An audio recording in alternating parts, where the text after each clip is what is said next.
Bonjour les poissons, j'espère que vous allez bien. On va découvrir ensemble vos énergies pour la deuxième quinzaine du mois d'août du 16 au 31.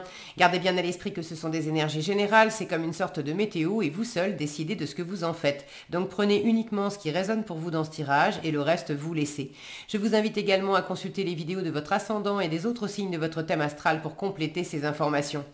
Ici, l'énergie avec laquelle vous entrez dans cette quinzaine, ce que vous voulez, comment vous vous sentez, la force qui vous soutient, le challenge à relever, le résultat global de cette quinzaine et un message conseil pour finir. Les jeux que j'utilise dans ce tirage sont le tarot des visions éthérées et le petit oracle de l'intuition. Et vous retrouvez sous la vidéo en description le lien pour les guidances personnalisées avec moi si vous avez envie d'en faire une. Alors, on y va. Vous avez la mort, le 5 de bâton, le 6 d'épée, le 10 de denier, la reine d'épée et la lune. C'est votre carte d'ailleurs.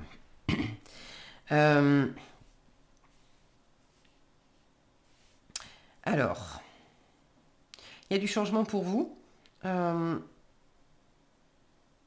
Du changement, alors peut-être dans une situation, concrète, extérieure, mais intérieurement, vous êtes en train de changer votre fusil d'épaule, vous êtes en train de voir les choses autrement, vous êtes en train de laisser derrière vous des tiraillements intérieurs, vous avez envie de dépasser ça d'ailleurs. Alors la transformation, elle est là dès le début de la quinzaine avec la mort. Et ce que vous voulez dépasser, c'est le 5 de bâton, donc tiraillement intérieur, conflit intérieur, peut-être des tiraillements, des conflits, des rivalités avec une ou plusieurs personnes dans votre environnement. Mais vous voulez vraiment, là j'ai toute une ligne qui me dit que vous voulez laisser derrière vous tout ce qui n'est pas fluide. Ça, c'est votre état d'esprit, 6 d'épée. On laisse derrière soi ce qui est stérile, les batailles d'ego, l'autosabotage, les discussions qui mènent à rien, où on est sans arrêt en train d'essayer d'argumenter, de convaincre l'autre, et puis on peut même essayer de forcer les choses et en finir par blesser des gens qu'on aime ou se blesser soi-même. Enfin, on n'en tire pas de plaisir. Et tout ça, vous avez traversé une situation particulière ou une série de situations ou un état d'être intérieur où vous sentiez que ça... Il y avait des frictions intérieures, c'était vous essayez de vous convaincre de certaines choses et en même temps il y avait une autre part de vous qui vous disait le contraire. Vous voulez plus de ça. Vous voulez plus de ça.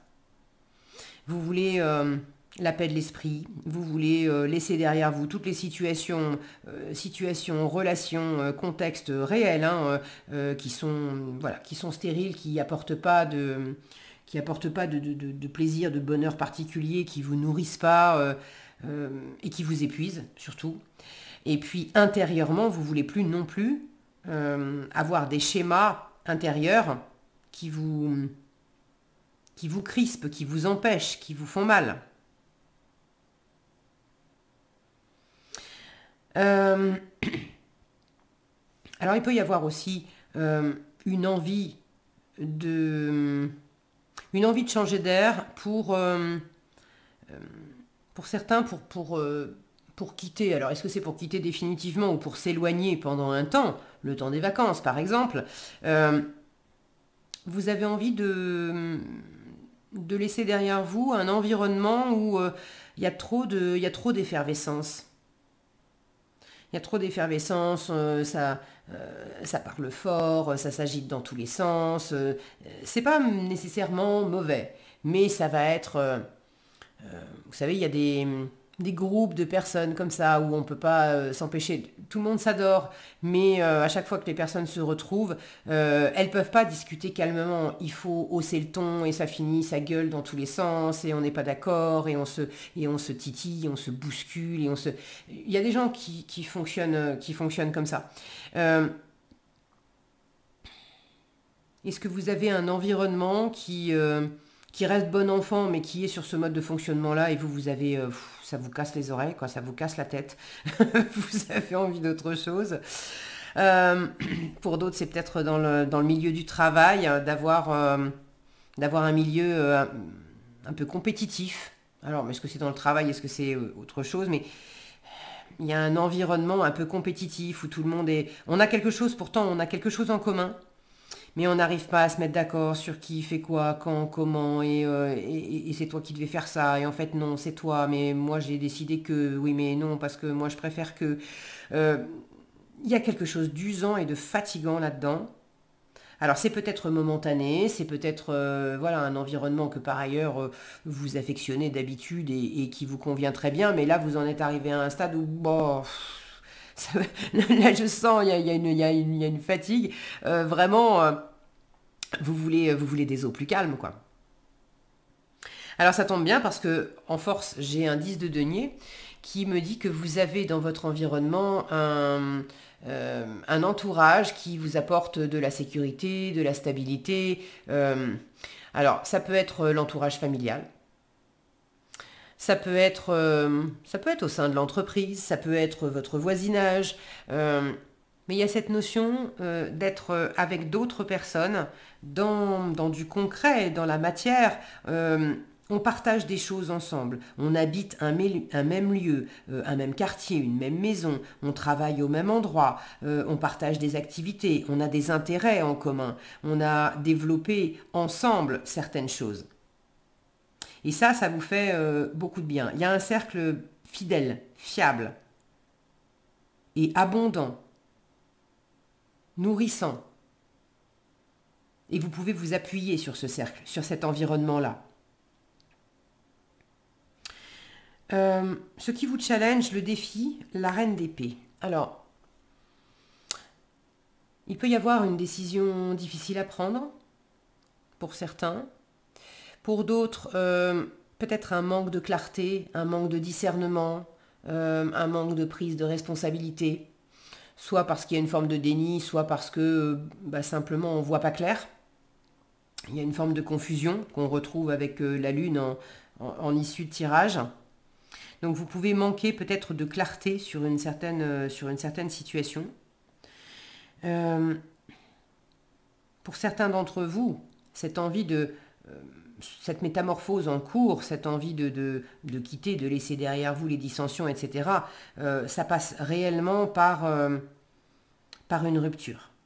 Alors, est-ce que c'est une rupture amoureuse? Est-ce que c'est le fait de quitter un travail? Est-ce que c'est le fait d'arrêter certaines activités qui ne sont pas nécessairement professionnelles? Mais pour certains, ça implique vraiment une rupture.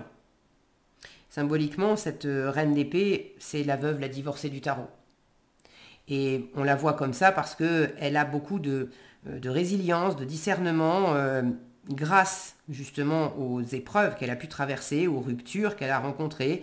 Elle s'est toujours relevée et ça lui a apporté une vision beaucoup plus claire. Or, vous l'avez en challenge. Donc il y a peut-être une décision de rupture qui est difficile à prendre pour certains, certaines d'entre vous. Pour d'autres, la décision, elle est déjà prise, la rupture est déjà actée, ça fait déjà un moment. Mais c'est pas complètement digéré. La résilience n'est pas complètement à l'œuvre. On n'est pas dans... il y a un mental qui pourrait être plus clair que ça, ou alors il y a un mental qui est trop présent. On peut être dans un excès, avec la reine d'épée, on peut être dans un excès de froideur, à mettre les émotions de côté, à être trop rigoureux, rigoureuse, dans le côté où on profite, on s'autorise plus à profiter, et puis on laisse plus à son environnement la marge de manœuvre pour profiter non plus. Alors voyez comment ça résonne pour vous, ou est-ce que... Comment vous vous retrouvez là-dedans? Est-ce que c'est plutôt vous? Est-ce que ça peut être une énergie extérieure également, qui présente ces caractéristiques? Soit de pas voir clair, d'être dans une forme de déni, de ne pas prendre ses responsabilités, d'avoir du mal à exprimer aussi clairement les choses. Soit ça peut être vous. Vous me direz dans les commentaires si vous voulez bien. Je vous en remercie par avance parce que c'est toujours intéressant d'avoir vos retours. En résultat, j'ai une lune qui me dit que bon, le mental peut effectivement manquer de clarté. La lune, elle parle du monde des ombres. Alors, elle parle de vous aussi parce que c'est votre carte. Et, et d'ailleurs, c'est marrant parce que je me fais la réflexion que dans certains tirages, et je m'en aperçois après coup, dans certains tirages, c'est évident pour moi, je repère la carte du signe en question. Et je les connais, hein, les cartes des 12 signes. Bon. Et il y a certains tirages où je l'ai sous les yeux, il y a la carte qui correspond au signe, je l'ai sous les yeux, et c'est comme si je ne la voyais pas. C'est comme si je ne faisais pas le rapprochement. Et c'est seulement après, des fois en mettant les vidéos en ligne par exemple, du coup je vais avoir, des fois je clique dessus, je zappe dessus pour vérifier que le son est bon, que le téléchargement s'est fait correctement, etc. Et là je m'aperçois que, mince, il y avait la carte du signe, en fait ça n'a pas fait tilt. Et finalement, j'ai la sensation que c'est pas anodin, de la même façon que des fois je mentionne les signes qui sont associés à certaines cartes, et d'autres fois, pas du tout, je ne les mentionne pas. Là en l'occurrence, parce que je vous en parle, oui, la carte de la mort, ce sont les scorpions, signes d'eau comme vous. Il y a peut-être quelque chose à aller voir dans le tirage des scorpions. Ok. Maintenant, celle des deux qui m'avait vraiment sauté aux yeux, dans votre tirage, c'était la lune qui vous correspondait. Maintenant, j'avais pas pensé aux scorpions pour la mort, au premier abord. Et je pense qu'il y a quelque chose de, de, de plus personnel pour vous, je veux dire. Le fait qu'il y ait votre carte et que ça me tilte, c'est comme si on attirait mon attention sur le fait que vous êtes pleinement vous. Vous êtes pleinement là, vous êtes pleinement connecté à votre sensibilité. Or, dans un autre tirage, peut-être que je vais sortir la lune et je ne vais pas penser à vous dire c'est votre carte, les poissons, et ça sera le signe que c'est moins important. Ça vous parle moins de qui vous êtes profondément. Enfin, voilà, il y a quelque chose de cet ordre-là. C'est marrant que je vous parle de ça, j'imagine qu'il y a peut-être quelque chose à en entendre, à en comprendre avec le reste, je sais pas. Bon, vous savez comme je fais, je suis en roue libre et je vous livre ce qui vient. Vous me direz si ça vous parle ou pas. Donc, quoi qu'il en soit, cette lune en résultat, vous êtes vraiment connecté à vos émotions, à vos sensations, à votre intuition. Il y a quelque chose un peu à fleur de peau, j'ai l'impression. Et votre intuition vous parle beaucoup. Maintenant, le mental peut peut-être faire barrage. Vous pouvez peut-être avoir une forme de confusion aussi, où vous ne savez pas. Vous sentez, vous entendez des trucs dans votre tête et il y a des informations qui vous viennent et vous ne savez pas si ça vient de votre cœur, de votre âme ou de votre mental. Vous avez du mal à faire la part des choses, à discerner.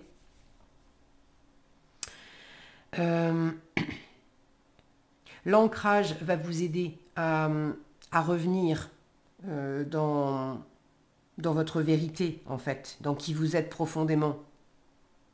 Plutôt que de vous poser trop de questions, c'est en faisant, en partageant,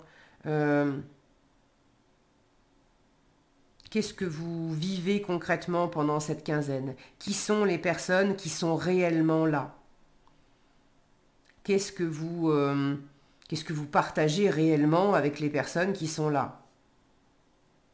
J'ai une notion de fidélité, de loyauté. À qui, à quoi vous êtes fidèle? Et est-ce que dans la matière, effectivement, vous vivez des choses ensemble? Qui ou quoi vous apporte une forme de fidélité, de loyauté?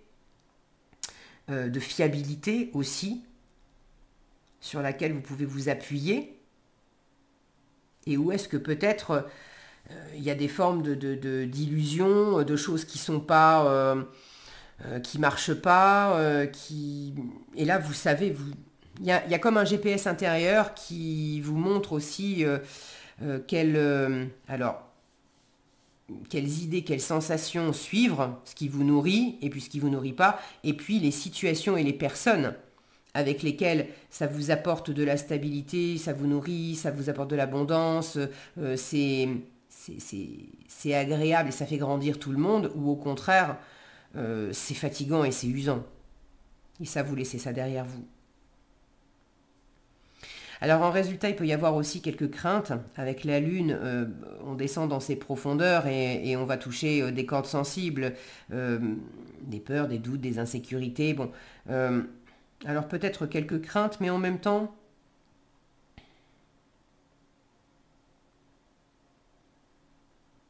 si vous faites en sorte d'apaiser ce mental et de revenir dans l'ici, maintenant, dans l'ancrage, et d'être dans un côté, avec un côté un peu pragmatique aussi, vous allez vite sentir qu'est-ce qui est peut-être encore un peu flou, mais il est réellement en train de se passer quelque chose, c'est réellement en train d'incuber, il y a une gestation en cours, il y a quelque chose qui est en train de grandir et ça va donner lieu vraiment à quelque chose.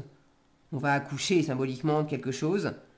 Et puis, quelles sont les situations qui, elles, sont stériles, ça, on n'accouchera jamais de rien, personne n'accouchera jamais de rien, si ce n'est de se prendre la tête, ou de se mettre des bâtons dans les roues, ou de perdre de l'énergie, bref. Et là, il y a peut-être vous êtes quand même dans l'état d'esprit de prendre un virage pour aller vers ce qui est nourrissant, vers ce qui est prometteur.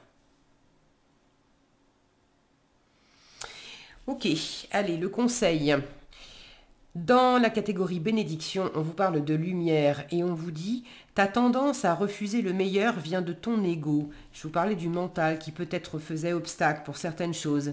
Reçois ce soin de lumière, on vous envoie un soin de lumière les poissons. Reçois ce soin de lumière, peut-être à travers la lune. Il hisse ton esprit sur le plan du merveilleux, là où tes rêves t'attendent. Elle est très rêveuse cette lune. Donc il y a quelque chose aussi où vous sentez que votre mental, votre ego, il y a une part de vous, peut-être aussi pour se rassurer, pour X ou Y raison, fait obstacle à des rêves que vous avez, il s'agit pas de s'empêcher de rêver, mais de distinguer aussi où sont les rêves qui vont donner réellement quelque chose.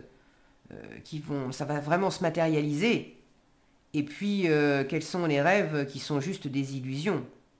Et c'était déjà stérile, et ça reste stérile, et peut-être que là, le mental est accroché encore à certaines illusions. Bon, vous me direz dans les commentaires. Voilà ce que j'avais pour vous, les poissons. J'espère que cette vidéo vous sera utile. Si elle vous a plu, je vous invite à la liker, la partager, la commenter. Et pour être averti quand je publie de nouvelles vidéos, il suffit de vous abonner et d'activer la cloche des notifications. Prenez bien soin de vous, passez une excellente quinzaine et je vous dis à bientôt dans un prochain tirage.